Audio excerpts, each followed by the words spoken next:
ल आज चाहिँ हामी बुद्ध शान्तिको झोलुङ्गे पुल आएको छौँ। यहाँ सिक्किमबाट हजुरआमा आउनुभएको छ। यहाँ मागरमारीबाट रेजिना। ए हाम्रो अब आज खाजा सेलरोटी लिची ए यता अर्को सानो माइजू। हेलो ए यताको हो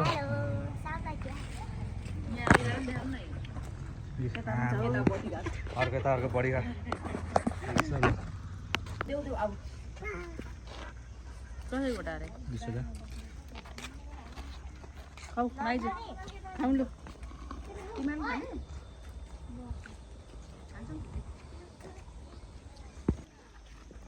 कस्तो रहेछ हजुरआमा रोटी?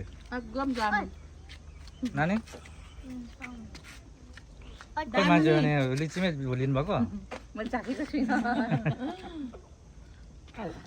नानी नगर बहु गर्छ ल भाइ कुक्छ भाइ चिच्ची होइन हौ लिची। बबिस नदिनु भाइले पुरा खान्छ। नानी खानुहोस् एउटा एउटा खानु न। हामी चाहिँ त्यो पर डाँडाबाट यता पार गरेर आयौँ। स्याहाँ स्याहाँ स्याहाँ भयो, पसिनै पसिना भयो। मलाई चाहिँ भाइलाई बोकेर अब चाहिँ हामी फेरि फर्किँदैछौँ।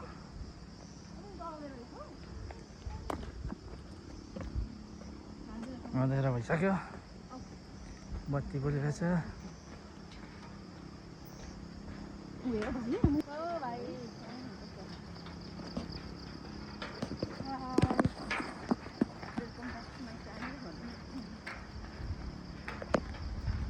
कस्तो हुँदैछ त झोलुङ्गे पुलको यात्रा? एकदम दामी। नानीलाई डर लाग्यो रे, हामीलाई हावा ताप्ने आयो। राति भइसक्यो, एकछिन यहीँ बस्नु जस्तो भयो नि शीतल। नानी आयो।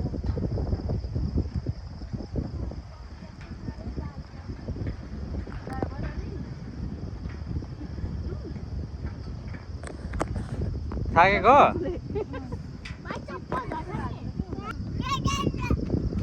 भाइ आउँदैछ।